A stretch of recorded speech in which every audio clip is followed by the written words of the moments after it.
وربك الأكرم الذي علم بالقلم علم الإنسان ما لم يعلم۔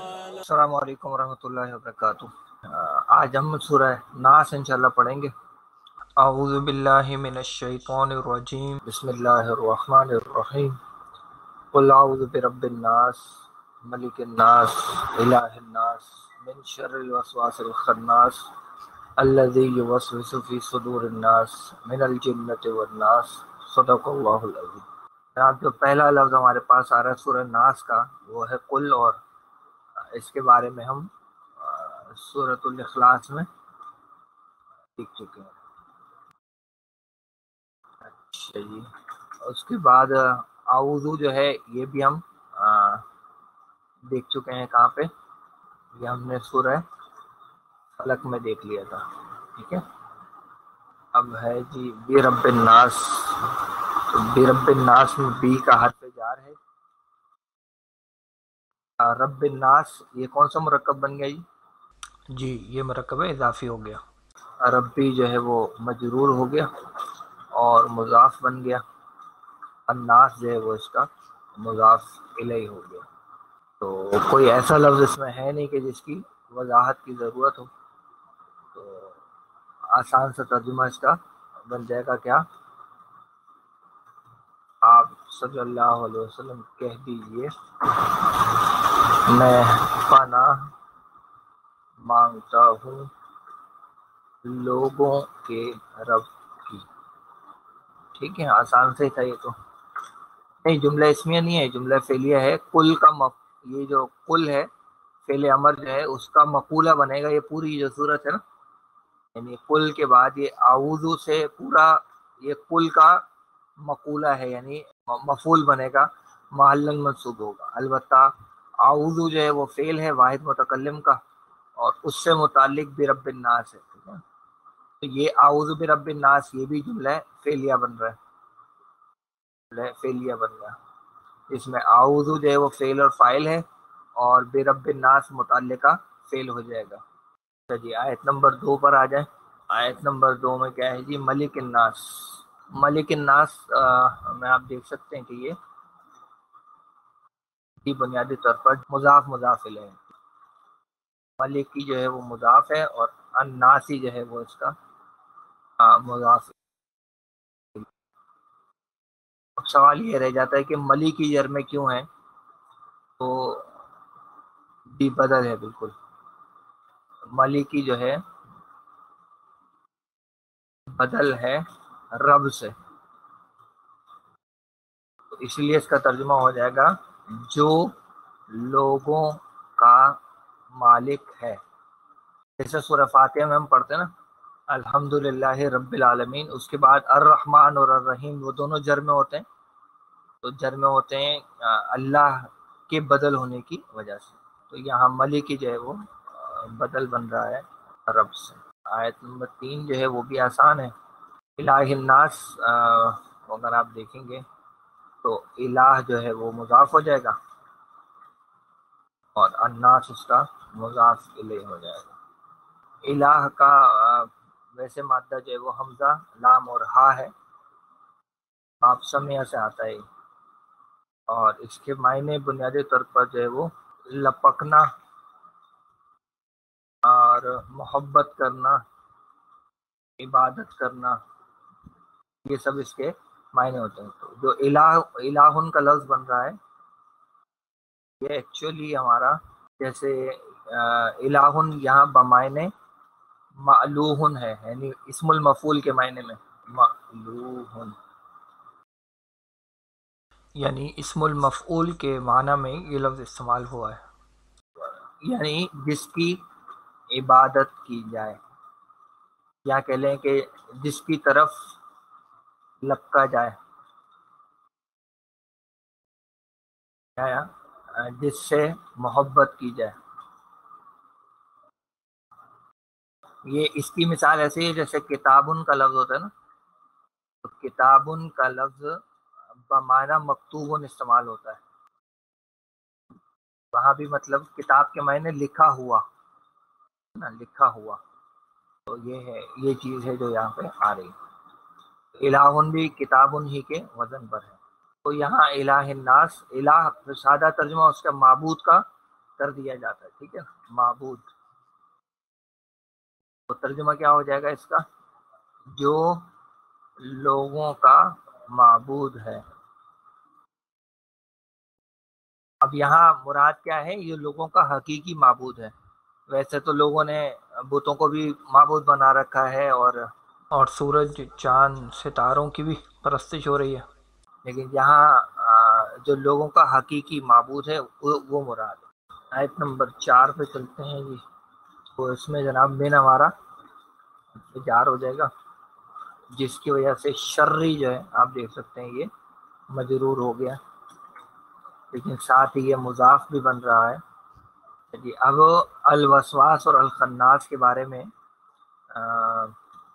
ایک رائے یہ ہے کہ یہ ایک مضاف الیہ ہے اور یہ الخناس دوسرا مضاف الیہ ہے.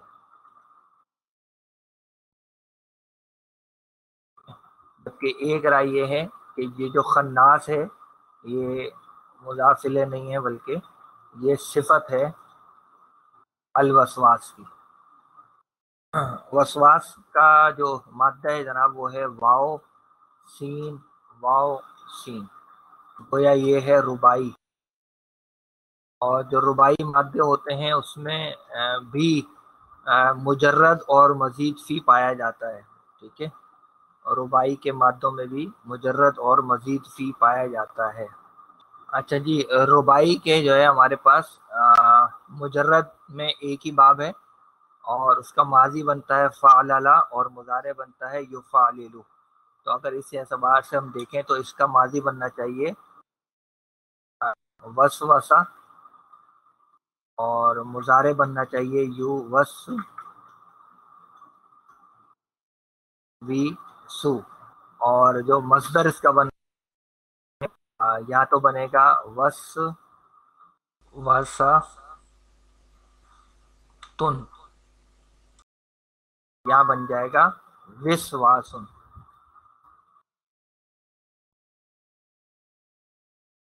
ٹھیک ہے نا، یہ جو دیا ہوا نا فعللتن، تو وسوستن اور فعلالن وسواسن، تو یہ میں اس کے وزن پہ بیسیکلی بنا رہا ہوں. ٹھیک ہے.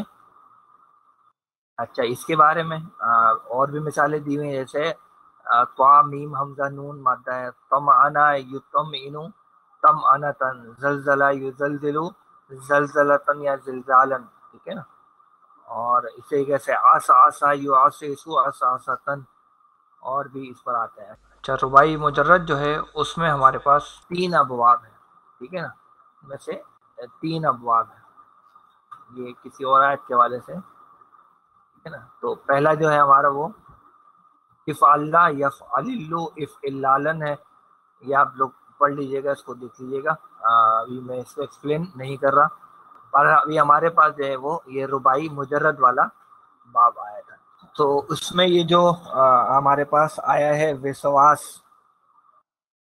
من شر، ہاں یہ جو وسواس کا لفظ آیا ہے یہ ربائی میں اسم المبالغہ کا ایک وزن ہے. ٹھیک ہے، اور اسم المبالغہ جو ہے اکثر وہ اسم الفاعل کے معنی دیتے ہیں لیکن مبالغے کے ساتھ. اس کے جو معنی ہوتے ہیں بنیادی طور پر وہ بیسیکلی وسوسہ اندازی کرنا. اور وسوسہ کیا چیز ہے؟ کہ جس کو ہم وسوسہ کہتے ہیں، وسوسہ کہتے ہیں ایسی خفیف آواز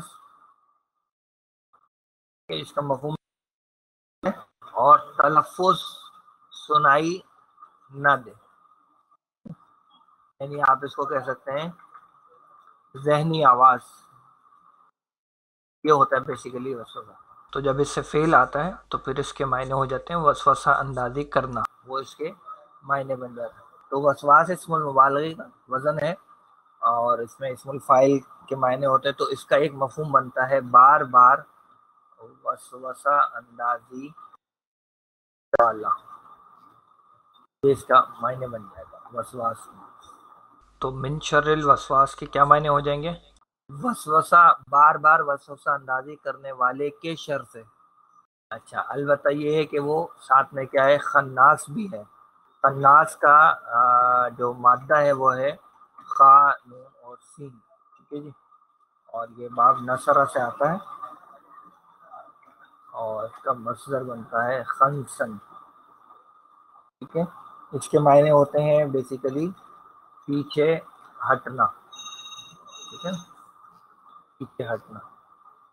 یا چھپ جانے کے معنی میں بھی یہ لفظ استعمال ہوتا ہے، پیچھے ہٹنا یا چھپ جانا۔ تو اس سے اسم المبالغے کا ہمارا وزن آتا ہے فعال، فعالن، تو فعالن کے وزن پہ یہ بنے گا خناسن۔ تو اس کے معنی کیا ہو جائیں گے، بار بار پیچھے ہٹنے والا یا بار بار چھپ جانے والا۔ تو شیطان کے بارے میں بیسیکلی یہ دونوں باتیں آئی ہیں کہ وہ وسواس بھی ہے، یعنی وہ بار بار وسوسہ اندازی کرتا ہے، لیکن ساتھ ہی وہ خناس بھی ہے، یعنی چھپ جاتا ہے۔ کب چھپ جاتا ہے؟ ایک تو اس وقت چھپ جاتا ہے کہ جب بندہ تعوذ پڑھ لیتا ہے، ٹھیک ہے، اللہ کی طرف اس کا دھیان ہوتا ہے تو پھر وہ چھپ جاتا ہے۔ لیکن جیسے ہی بندہ اللہ کی یاد سے غافل ہوتا ہے تو پھر دوبارہ وہ وسوسہ اندازی کرنے لگ جاتا ہے، ٹھیک ہے نا۔ تو حدیث میں جو اس کے بارے میں وضاحت آتی ہے کہ شیطان انسان کے دل کے پاس جو ہے وہ موقع کی تلاش میں ہوتا ہے، جیسے اللہ کی یاد سے غافل ہوتا ہے تو وہ پھونکے مارنا شروع کر دیتا ہے، ٹھیک ہے، لیکن جب دل میں اللہ کی یاد ہوتی ہے تو وہ چھپ جاتا ہے۔ ایک تو اس کا یہ معنی بیان کی، دوسرے معنی اس کے یہ ہوتے ہیں کہ جب یہ کسی انسان کو کسی برائی کی طرف دعوت دیتا ہے تو کوئی بھی انسان پہلی مرتبہ میں فوراً اس کی دعوت کو قبول نہیں کرتا ہے، اس کی برائی کی دعوت کو فوراً قبول نہیں کرتا ہے، بلکہ انسان اس بات کو تھوڑا جھٹک دیتا ہے اور کہتا ہے ارے یہ بھی کوئی بھلا کرنے کا ہوتا ہے۔ تو اس وقت تو شیطان چھپ جاتا ہے، لیکن کچھ وقت کے بعد، کچھ دنوں کے بعد، کچھ عرصے کے بعد پھر دوبارہ وہی وسوسہ ڈالتا ہے، تو پھر انسان ذرا اس کو جھٹکنے کی کوشش کرتا ہے، لیکن وہ پھر بار بار کوشش جاری رکھتا ہے، تو پھر کیا ہوتا ہے کہ وہ اپنے وسوسہ اندازی میں وہ کامیاب ہو جاتا ہے اور پھر اسے چھپنے کی ضرورت وغیرہ نہیں پڑتی ہے۔ تو یہ بیسیکلی شیطان کے بارے میں بات ہو رہی ہے۔ تو اس کا ترجمہ یہ ہو سکتا ہے کہ بار بار وسوسہ کرنے والے چھپ جانے، بار بار چھپ جانے والے، بلکہ پیچھے ہٹ جانے والے کر دیتے ہیں، والے کے شر سے۔ اب اگر اس کو صفت کے طور پر لے لیں تو بار بار پیچھے ہٹ کر یعنی پیچھے ہٹ کر وسوسہ اندازی کرنے والے کی شر سے ہو جائے گا، وہ الگ الگ مضافلے مانے۔ تو مفہوم کچھ یوں بن جائے گا کہ بار بار وسوسہ اندازی کرنے والے کے شر سے، اور پھر بار بار پیچھے ہٹ جانے والے کے شر سے۔ تو مفہوم کے اعتبار سے کوئی بہت زیادہ واضح فرق آتا نہیں ہے، البتہ کچھ باتیں اب میں آپ کے سامنے رکھ دیتا ہوں ربائی کے فعل کے حوالے سے۔ جو ربائی کا فعل ہے تو آپ دیکھیں گے قرآن مجید میں بہت زیادہ نہیں ہے، آخری پارے میں کچھ جگہوں پر آپ کو یہ ربائی کے افعال مل جائیں گے۔ اچھا، یہ جو ربائی کا معاملہ ہے نا، یہ یعنی بہت ہوتا ہے کیونکہ یہ ذرا بھاری اور ثقیل الفاظ ہو جاتے ہیں، پھر ربائی مادے جو ہے نا، تو ربائی کے جو مادے ہیں وہ ذرا ثقیل ہو جاتے ہیں، اس میں وہ روانی اس طرح سے نہیں آتی، اسی لیے آپ دیکھیں گے قرآن مجید میں بہت ہی کم ان کا استعمال ہوا ہے، ٹھیک ہے نا، باہر جہاں بہت ضرورت پڑی ہے وہاں پہ اس کا استعمال کیا بھی گیا۔ مجرد والے ہیں اور 3 مزید فقہ، تو گویا یہ ٹوٹل 4 ابواب ہیں ربائی۔ چلتے ہیں آیت نمبر 5 کی طرف۔ اچھا، یہ آیت نمبر 5 میں آ رہا ہے کہ الذی یوسوس فی صدور الناس، تو الذی سے آپ لوگ واقف ہی ہیں، یہ ہمارا اس میں موصولہ ہے۔ اگلا لفظ ہمارے پاس ہے یوسوسو، یہ میں نے آپ کو اوپر دکھایا بھی تھا، واؤسین جو ہے تو اس سے یہ مضارع کا پہلا صیغہ بنے گا، مضارع کا پہلا صیغہ۔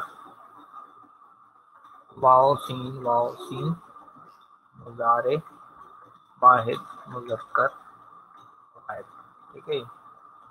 یوسوس ترجمہ ہوگا وہ وسوسہ اندازی کرتا ہے، اور الذی یوسوس کا ہو جائے گا جو وسوسہ اندازی کرتا ہے. جی کہاں کرتا ہے وسوسہ اندازی؟ فی صدور الناس، فی جو ہے ہمارا حرف جار ہو گیا. صدور جو ہے وہ مجرور بھی ہے اور مضاف بھی ہے، اور الناس جو ہے وہ اس کا مضاف الیہ ہے. صدور جو ہے وہ صدرن کی جمع ہے،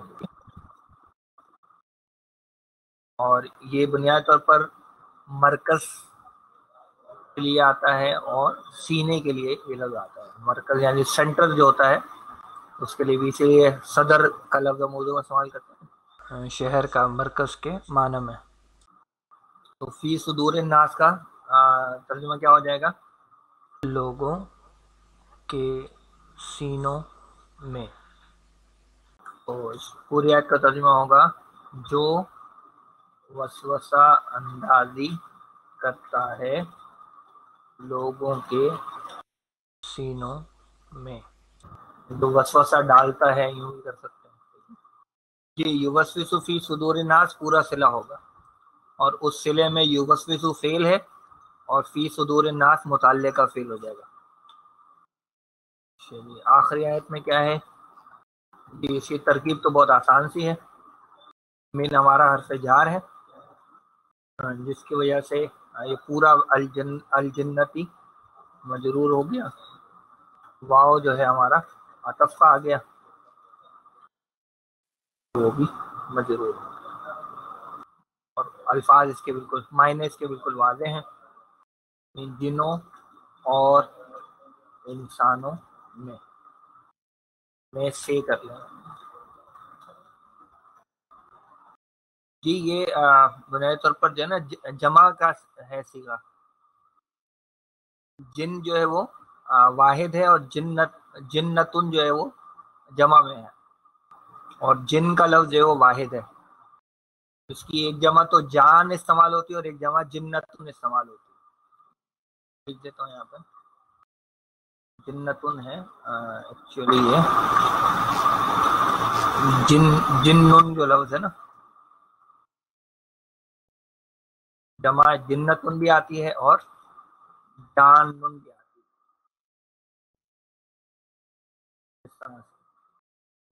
بنیادی مادہ اس کا جیم نون نون ہے، جس کے معنی چھا جانے کے ہوتے ہیں، ڈھانپ لینا، چھا جانا، یہ سب. اور اس کے دو معنی کیے گئے ہیں. ایک تو معنی یہ کہ یہ جو من ہے نا، یہ اصل میں آیت نمبر 5 میں جو الذی آ رہا ہے، یعنی جو وسوسہ اندازی کرنے والے ہیں وہ کون ہیں؟ تو وسوسہ اندازی کرنے والے جنوں اور انسانوں میں سے ہیں. وسوسہ اندازی کرنے والے جو ہے وہ جنوں اور انسانوں میں سے.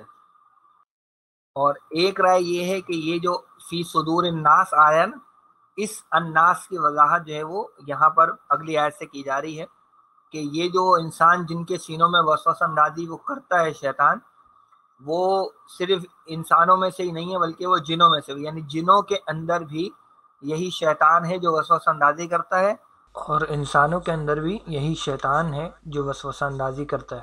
البتہ یہ دوسری رائے بہت کم مفسرین نے ذکر کی ہے. عام طور پر جو مشہور ہے وہ پہلی والی رائے ہے، یعنی الذی ہی کی وضاحت کے طور پر یہ چیز مشہور ہے. پوری کا ترجمہ کچھ نہیں ہو جائے گا.